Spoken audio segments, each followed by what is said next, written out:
Good day mga boss. Ikaw ba isang empleyado na gustong malaman kung updated ang iyong contribution sa PhilHealth? Lalong-lalo na doon sa mga ah, private company workers natin sa ating mga kasambahay. Kasi nandyan palagi yung mga reklamo ng mga kababayan natin na hindi nahulugan ang kanilang PhilHealth. Sa ngayong panahon, digital world, halos karamihan ng tao ay naka-Android phone. Kayang-kaya na natin ma-access yung PhilHealth member portal. Doon makikita natin kung hinuhulugan ng mga amo natin yung PhilHealth natin. Isa ito sa mga napaka-importanting insurance para sa mga kababayan nating manggagawa. Dahil darating ang panahon at hindi natin maiiwasan na magtutungo din tayo sa ospital at ang ating mga mahal sa buhay. Lahat ng tao nagkakasakit. Hindi natin maiiwasan yan. So, sumabay tayo sa digital world. Gamitin natin ang internet. Gamitin natin ang ating mga cellphone para ma-update tayo. Lahat ng hinuhulugan natin, pag-ibig, pwede natin ma-access yan dito sa cellphone natin. Basta mayroon ka lang internet connection or data. So, kung gusto nyong malaman, panoorin nyo ito. Napakadali lang nito. Sundan nyo lang ako. So, proceed tayo. Una, kaya hindi mo pa nalalaman dahil hindi ka member ng PhilHealth member portal. So, ang gagawin natin ngayon, pupunta tayo sa site ng PhilHealth. So, dito sa Google, i-click nyo lang ito at i-type ang PhilHealth. PhilHealth.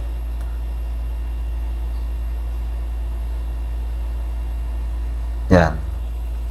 Dahil may lumabas naman siya na PhilHealth, Philippine Health Insurance Corporation. So, i-click natin yan. Dito sa taas, yung PhilHealth na may logo, i-click natin ulit yan. So, ganito ang lalabas dyan. Dahil sa cellphone, ganito. Next, dito, zoom natin, yung online services, i-click natin yan.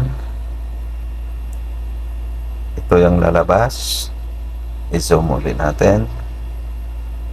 Dito sa taas, member portal, register/login.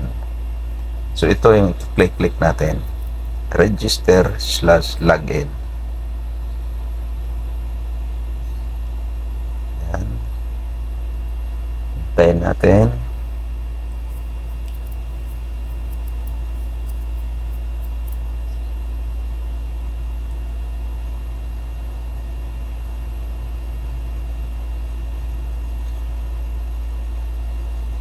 So ito, ganito ang lalabas dyan sa mga cellphone nyo. Ngayon, kung hindi ka pa kapag gawa ng account dito tayo mag-click sa create account. Pero kung meron ka ng account, maglalagin ka na lang. Alam na nila yan kasi mayroon na nga silang account. So, sa mga wala pang account at gustong malaman kung naguhulog yung mga amo natin ng contribution sa PhilHealth, dito tayo sa create account. So, click create account.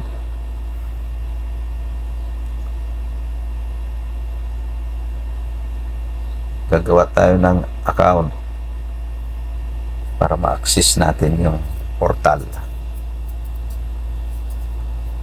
So, ito yung lalabas. So, pipild upan natin to. Fields with asterisk are required. Itong may mga asterisk, yung parang star na maliliit, hindi pwedeng blanco yan pag nag fill up. Yan, hanggang dyan lang yan. So, hindi siya mahaba, hindi maraming hinihinging information. Basic lang siya. So, una, ilalagay natin dito yung PhilHealth number natin. Nasa mga card yan.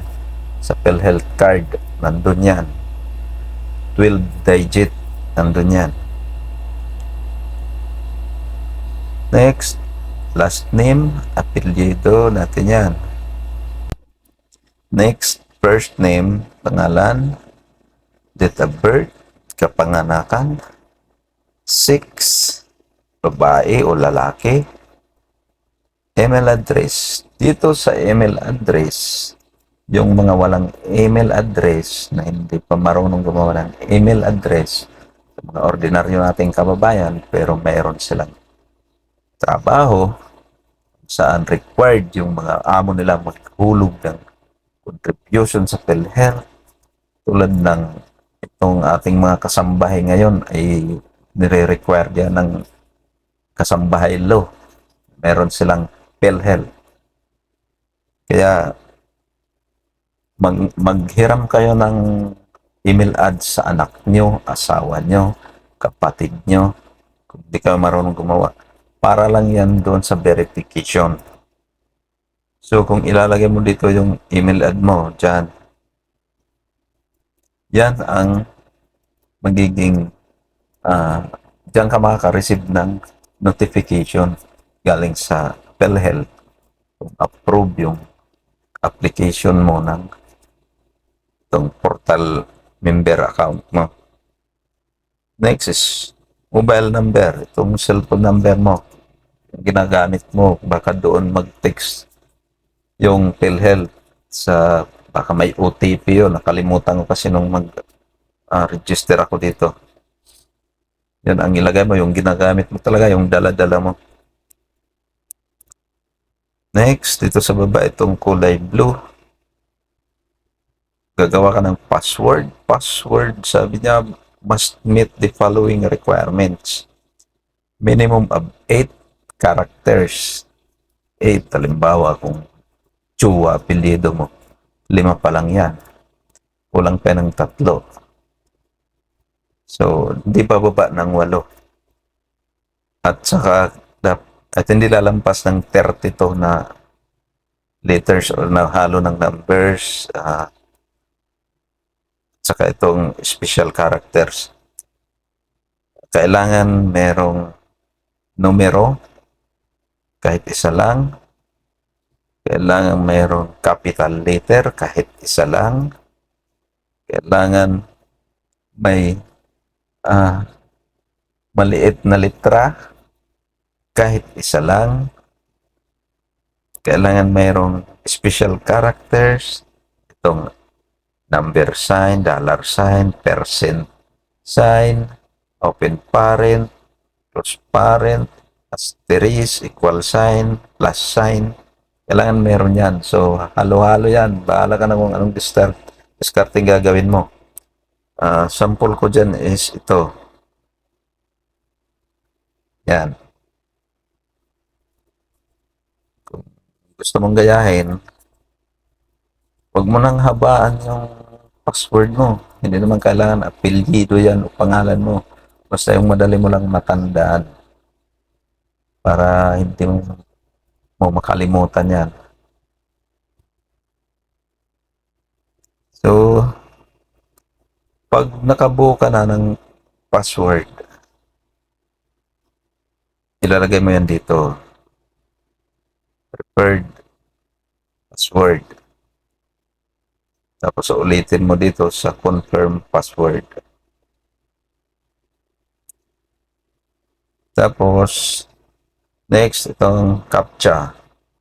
Ilalagay mo yan dyan. Itatype mo yan dyan. 113 kung iba-ibang number yan. Kung halimbawa sa ikaw na yung maggagawa ng account, ibang lalabas doon. Hindi itong 113535. Tapos, pag nailagay mo na yan, click mo na itong create account. So, simple lang.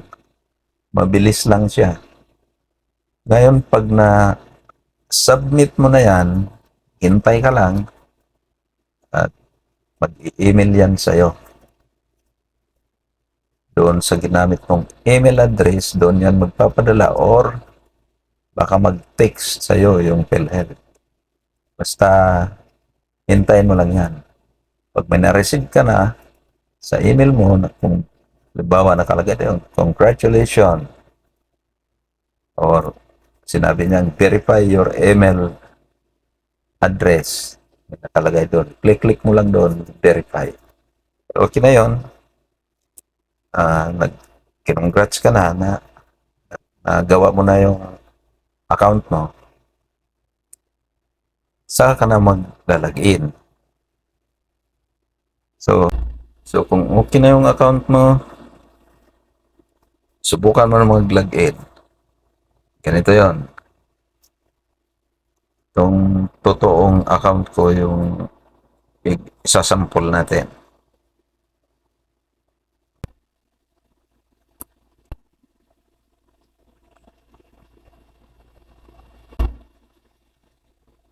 Next, CAPTCHA.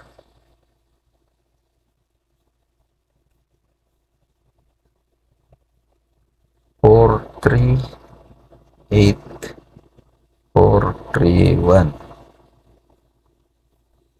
Click login.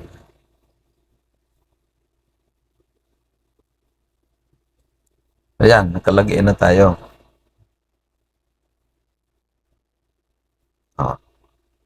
Nandun na tayo sa portal ng PhilHealth.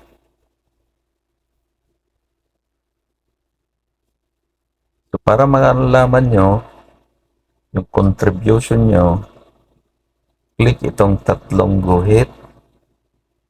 Yan.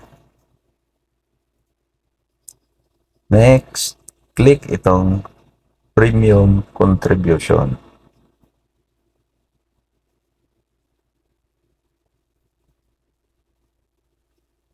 Oh, dito na. Ito na yung contribution natin. Premium contribution. Sa akin, sa 2024,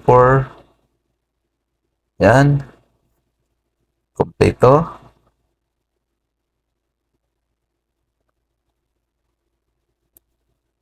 Ngayon dahil, halimbawa, duda ka nung nagtrabaho ka dati sa isang construction or kung kasambay ka noong 2023 doon sa isang amo, duda ka ngayon, hindi niya hinulugan siguro yung, sabi mo, hindi niya siguro hinulugan yung PhilHealth ko. Tingnan nyo dito, makikita mo yan dito. Kung hinulugan niya o hindi, o yung kumpanya na yun, construction company na yun, naghulog ba o hindi. Ganito lang gawin mo. Dito sa from, dahil 2023 yung gusto mong tingnan. From, dito sa select month, ilagay mo yung January. Select year, January 2023, sabi mo. 2, from January to December. Click mo December. 2023 din kasi yun lang gusto mong makita. Next, click mo itong search. Yan. Tingnan nyo dito sa baba. Diba? January to December 2023. Makikita mo yan dyan. Sa akin, kumpleto, di ba? No, kasi ako, self-employed lang sa akin. Paano ang tawag dyan? Voluntary lang sa akin. Kaya ganito yung hulog ko. Sa inyo, dapat, ano yan, mas malaki yung sa employer nyo kung empleyado kayo. O sa mga tricycle driver dyan, mga jeepney driver, vendor, na self-employed kayo, considered self-employed, maghulog kayo sa PhilHealth, kakailanganin natin yan. Sa ngayon, 2024 is 500 na ang premium sa mga voluntary contributor. So siguro may natutunan kayo sa video ito. Paki-like, share na rin para sa mga kababayan nating gustong malaman yung contribution nila kung updated. At i-hit nyo yung bell dyan para malaman nyo kaagad ang susunod kong mga upload. Ito ay simpleng tutorial, mayroong konti kayong matututunan. Malaking bagay na yun. So, thank you and bye-bye.